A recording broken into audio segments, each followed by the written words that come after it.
Burkina Faso.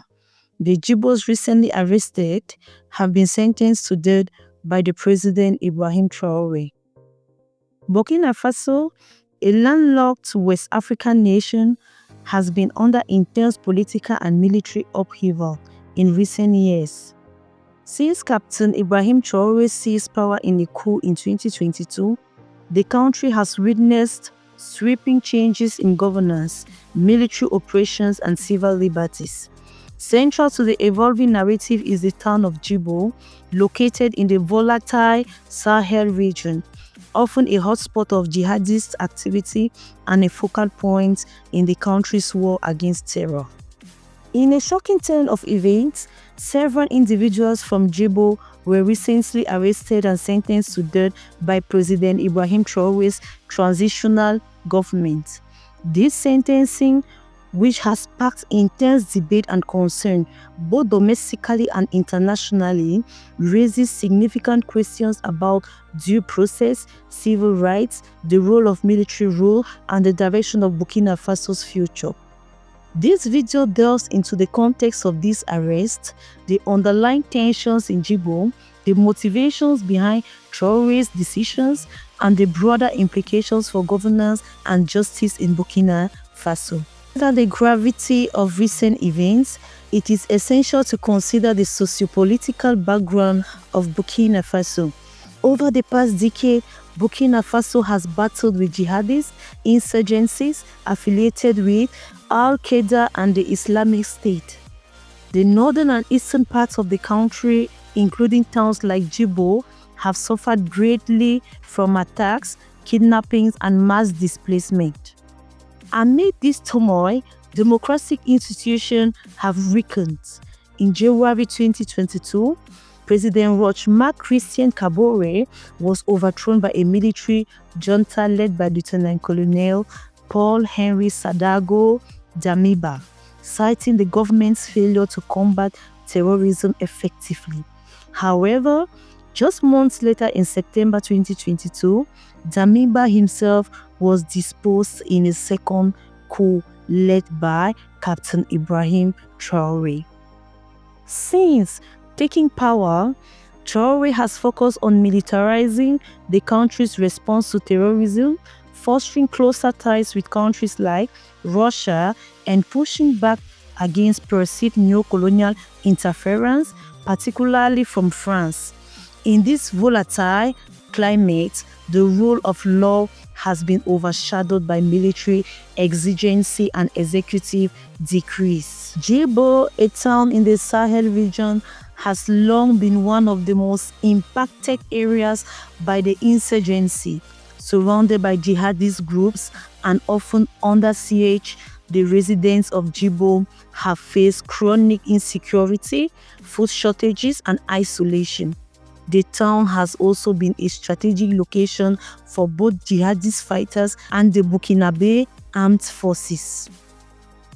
Given its precarious location and the complexity of loyalties in the region, Djibo has seen both suspected collaboration with insurgents and strong local resistance movements.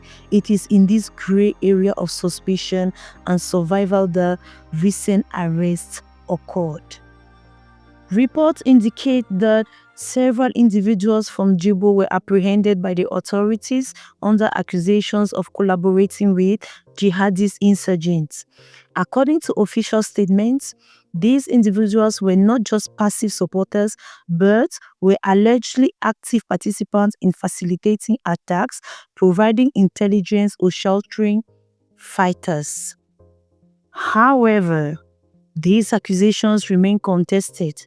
Local sources, including human rights organizations, suggest that the arrest may have been part of a broader campaign of intimidation designed to instill fear and assert central authority over a rebellious or vulnerable population. President Ibrahim Traoré's government announced that the arrested Djibo residents had been tried and sentenced to death. The announcement came during a national address where Traoré justified the verdict as a demonstration of the state's commitment to security and justice.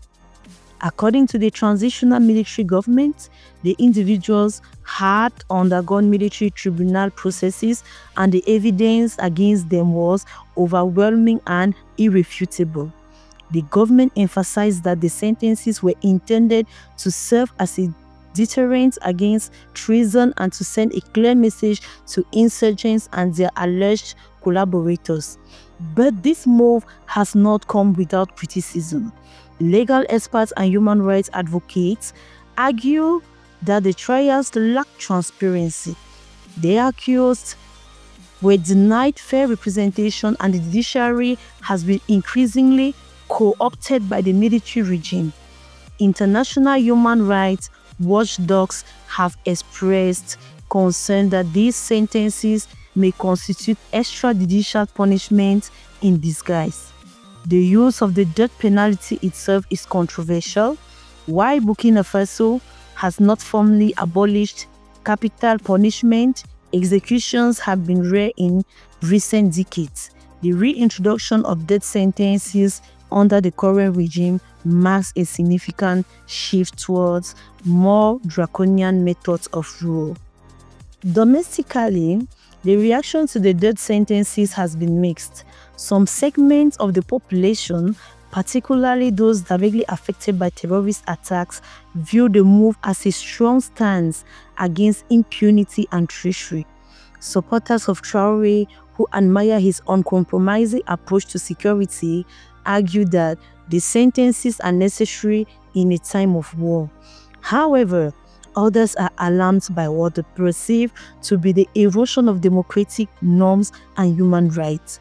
Civil society groups, legal associations, and opposition politicians, though heavily suppressed, have raised red flags about the precedents being set by the government. Internationally, the response has been more critical. The African Union and the United Nations have called for a review of the trials and emphasized the need for adherence to international standards of justice. Western nations, particularly France and the United States, have voiced concern over fairness of the proceedings and the use of capital punishment. Nevertheless, Burkina Faso's military regime, bolstered by nationalist rhetoric and growing anti-Western sentiment, appears largely unmoved by external criticism. In fact, such criticisms are often repurposed by the government as evidence of foreign interference and neo-colonial manipulations. The sentencing of the DJibo residents cannot be viewed in isolation. It is part of a broader trend of authoritarian consolidation under Ibrahim Traoré. Since assuming power, Traoré has increasingly centralized authority, limited press freedom, restricted opposition, and militarized the judiciary. His approach draws parallels to other military-led governments in the region, particularly in Mali and Niger, where similar transitions have occurred. The common denominator in these regimes is a strongman leadership style that prioritizes security over civil liberties, often with the support of disillusioned population tired of ineffective democratic rule. Traoré has positioned himself as a revolutionary figure who is unafraid to make tough decisions regardless of global opinion. He has rejected alliances with traditional Western powers and embraced alternatives like the Wagner Group from Russia and regional solidarity with fellow Cook-born leaders. These choices reflect a strategic pivot and a reshaping of geopolitical alignment in West Africa. The execution of justice through death sentences, especially in cases where due process is doubtful, signals a willingness to use the judiciary as a weapon of statecraft rather than a pillar of impartial justice. Human rights organizations operating in and outside Burkina Faso have raised alarms about systemic abuses under the current regime. The sentencing of the DJibo individuals add to the growing list of alleged violations, including arbitrary arrests, forced disappearances, and torture. The concern is that the death sentences could set a precedent for further crackdowns on perceived dissent. In an environment where the definition of terrorist collaborator is vague and often politically convenient, many fear that innocent people could be swept up in the purge. Moreover, the lack of independent judicial oversight means that there is little recourse for appeals or reviews. In effect, the military regime acts as judge, jury, and executioner, undermining the very principles of justice and human dignity. The sentencing to death of DJibo residents by President Ibrahim Traoré's government marks a critical and controversial moment in Burkina Faso's ongoing crisis. While framed as a necessary measure in the fight against terrorism, the decision reflects deeper currents of authoritarianism, judicial erosion, and political manipulation. As the country continues its struggle against insurgency and instability, the need for justice, transparency, and respect for human rights becomes ever more urgent.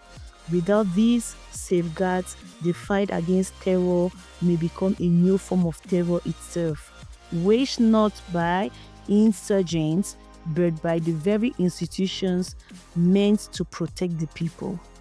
The future of Burkina Faso will depend on its ability to balance security with justice, authority with accountability, and power with principle.